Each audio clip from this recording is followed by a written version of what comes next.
some feedback for the mid-course exam for this year. I'm going to go through this question by question, and you'll also have this document for you to read a little bit more closely and to see the examples that I've provided there for you as well. So the first question was multiple choice, and the question was in regards to source A, which was this one here. So we should know if it's Pliny the Elder, and we already know that there's Pliny the Younger, that it's his uncle. So that's essentially given knowledge. And if you look down here, it says natural history, and by the language of it, you should be able to figure out that it is probably an older source than a younger one. So that would discount the modern source, and this modern source here. And then we're left with the two ancient sources.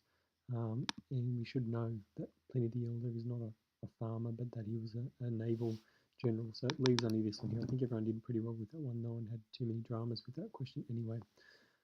The second question was what type of artifact would source be? Now we had lots of boys putting down mosaic, and I even had one textile one, and that's a bit of a worry. So this is the wall of Julia Felix. If it's a wall, it won't be well, it might be a fresco. Sorry, it won't be a mosaic. It'll either be a mosaic or a fresco if it's on a wall. If you can see these cracks here, that's going to be the reason why it's not a mosaic. A mosaic's made up of a whole heap of tiles, so make sure you know the differences here. This is very clearly a fresco, and most people got that right. A mosaic is tiles that make up a picture. Obviously, sculpture is not correct in textile. No textile survived from Pompeii or Herculaneum, so that should rule that one out, except the Villa of Papyri where we have the scrolls. It's not the same thing. Third question is how could source B be useful to an historian? So the correct answer is that some of the natural resources cultivated in the Campanian regions are shown as evidence of some of the natural features. It's got nothing to do with religious votive offerings, so that should be easily discounted. It doesn't tell us about agricultural processes. It doesn't tell us about how they farmed. It just shows us what has been farmed. And it doesn't tell us about how wealthy women lived in Pompeii. That's far too general. So the one that's the clear answer here is this one. And I think most people got that right as well. Excuse me.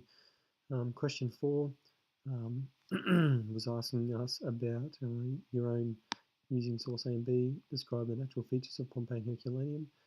Some people weren't prepared for this really at all and didn't use the sources and didn't incorporate their own knowledge. So either just referred to the sources or didn't refer to the sources very well and didn't have much in their own knowledge. So you need to have a balance here for this one. It was only worth 4 marks, but I gave it lots of 3s, not many 4s. So in terms of what I'm looking for in the source, you have some really good quotes here. Life-sustaining, healthy atmosphere, which is a good little quote. Climate so mild, which I used here. And you must do this. You must refer to the source here. If you're not doing this and telling me where it's from, you look silly, okay? There are some examples here from my own knowledge, which you could also put something into a quote there too.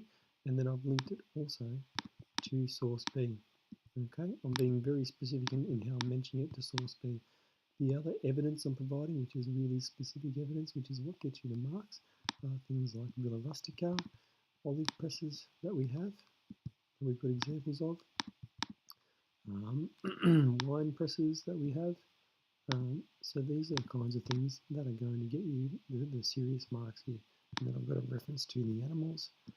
So I've drawn from this source about 3 times, in this source B at least once, but it's a decent reference, and then garum as well. So we need to make sure some of you ignored the seafood because you only used the agricultural stuff, and there's more to it than that.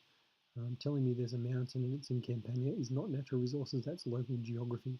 The question is natural features of Pompeii and Herculaneum, which is really the natural geography and the resources of the area. Okay, based on that source anyway. Next question is source C. After how many hours was the pumice and ash falling before the first pyroclastic surge? That's really simple. I'm not even going to bother going to the source, but you just needed to look through the source and you should be able to count up how many hours there were roughly until the first surge. Okay, and it's quite simple to do that. It's just, I think, misreading the question because a few people got that wrong. So make sure you're reading the graph properly and double check your work. Next question was, which of the following is most correct based on the information from source D? Now this was source D. Source D. And really, you could have answered this question just using your own knowledge. Pompeii did not experience any severe pumice falls. Well, we know that's not true because the weight of the pumice actually destroyed buildings. Um, the wind direction prevented Pompeii from being severely impacted. Well, we know the opposite's true. The wind actually made Pompeii more severely impacted by the pumice. Pyroclastic flow had a greater impact on Pompeii than Herculaneum. Well, no, because we know Pompeii was buried in about 3 metres of pumice, and then some pyroclastic surges in parts of it, and that Herculaneum was covered in those pyroclastic surges up to about 20 metres.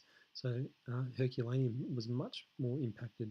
So pyroclastic flow was more severe at Herculaneum than Pompeii, which is the correct answer. And if you have a look here, the red is obviously the one that has more of an impact, okay?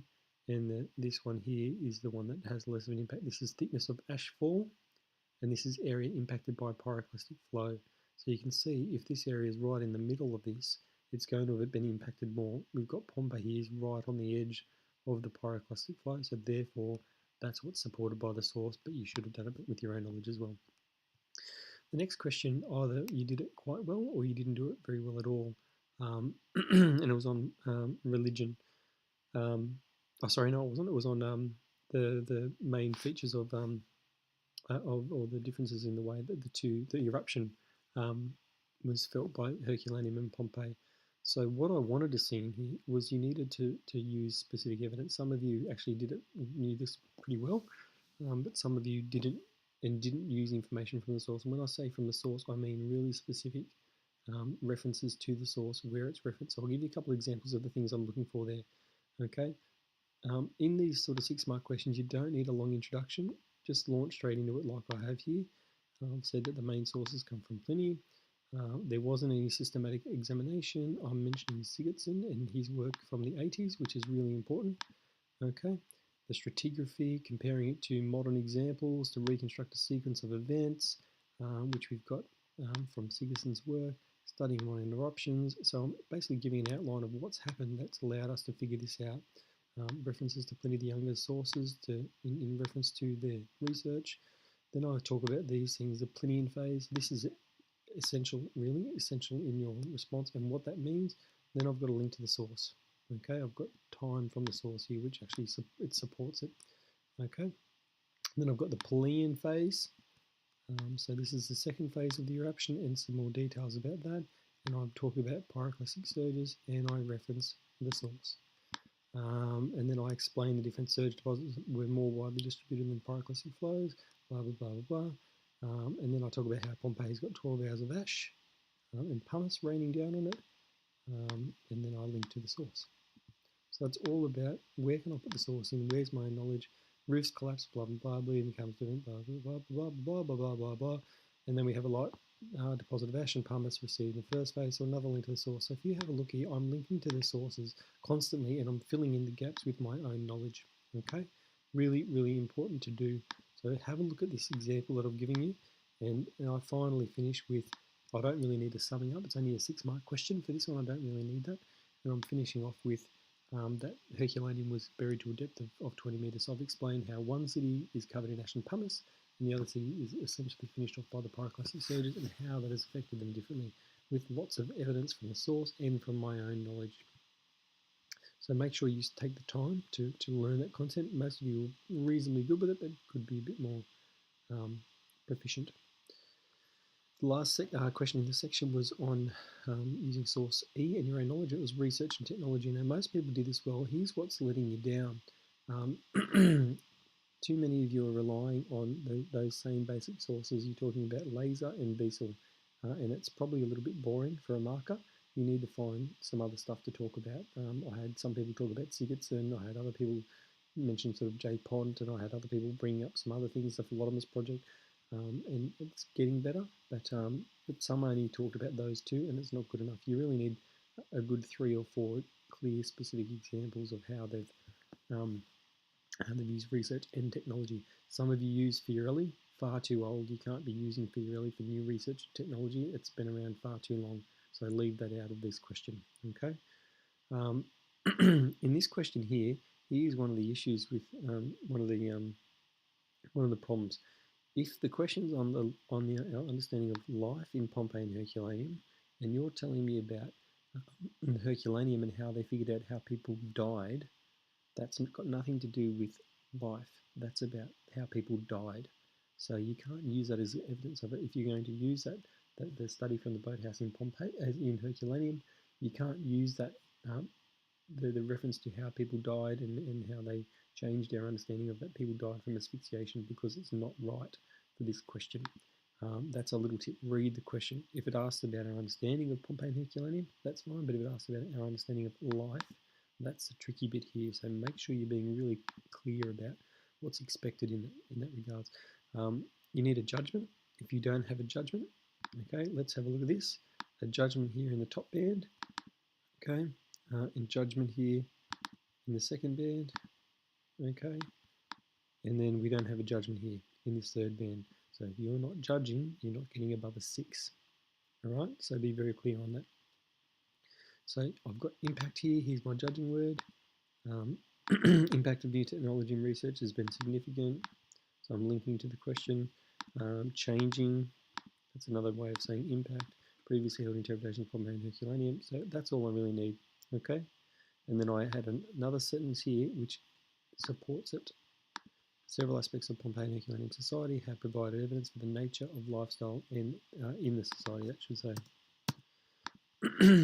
And that's that link to this specific question that we're looking for. And also, you can abbreviate Pompeii and Herculaneum like that if you want. It is not a bad thing to do to save a bit of time. And I talk about the last couple of decades just because I want people knowing that I'm limiting it to most modern research and technology. Now, the source talked about an extension on that Philodemus project. Okay, so you should just go, well, I know about that. I'm going to write about that as well and add my own information to that source, which was talking about new methods of studying that and being able to read the scrolls without unopening them. And some of you didn't even use that as a clear example. It should be in those kinds of ones where they're giving you an example. Use it as an example in your response on top of your own knowledge, and try and find some quotes that link to your own knowledge as well. So I'll quickly go through this now. I start with this because it's in the source. It's a good, clear example. So I start with the Philodemus project, Villa Papyri near Herculaneum, because I'm telling them I know here's my example from Herculaneum. So you know this is what I'm talking about. Different methods, multispectral imaging, magnetic resonance imaging to read the papyrus scrolls. And here we go, I've got a quote. Okay, I'm giving them a quote. I'm making it very easy for the market to know what I'm doing. And I'll give them a bit of detail about the person who's in charge of it. This is the kind of thing the markers are looking for, that you're engaging with the work. And then I give another quote. They're only really short quotes. They're no longer than really 5 or 6 words. We don't need anything longer than that. Okay? And then I'll put in another little quote here at the end to show that I'm really engaging with the source. And I'm not just dumping a quote in. I'm using it as part of my sentence, which shows that you really are engaging with the source. So if you're finding that difficult, I can help you with that, or practice is the easiest thing to do. Now I've got a linking word here, which some of you are still not using, but some of you are getting better at. Research and technology have impacted evidence providing here remains at Pompeii and Herculaneum. Then I talk about Esther Laser, and see how I'm linking that word here. Okay, I've got this word here, pioneering research. Now it's got nothing to do, like I'm just using this idea of pioneering research from source E in relation to Esther Laser's work. So I'm trying to incorporate more of the source than just where it's relevant in terms of content. And I talk about skeleton Sano bars, and I'm talking about everyday life here, not death. So I'm talking about the issues here of what their life was like.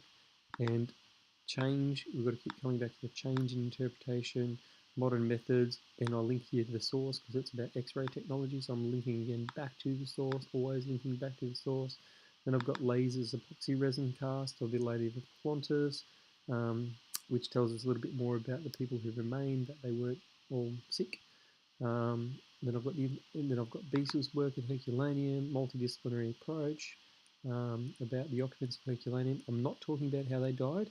I'm talking about protein and vegetables in the see-through, their diet. I'm talking about their diet in this one, not anything else. Okay, and again, improved. Okay, there's my judging word, improve their understanding of eating habits, blah, blah, blah. Here's one that some people use, but not many, Jastrzemski's plaster casts of organic material. okay, as another example, helping us determine freight production outside Pompeii and that Pompeii itself was used for agriculture. So I'm linking it to new findings all the time, new information, how has our understanding changed as a result, and then I've got a final concluding sentence here. All right, so I haven't just used a source where it's relevant for my own topic, I've used it for my other examples as well to tie it in where it's relevant. I've said they're using similar technology here, okay, X-ray technology here, pioneering research here, and I'm dropping those things in the response, and that's what gets you the marks. Okay, that and when you're putting the quotes in, you're not just trying to dump a whole quote in, you're breaking it up, okay, and you're using your own words around the quote. So that's section 1 feedback.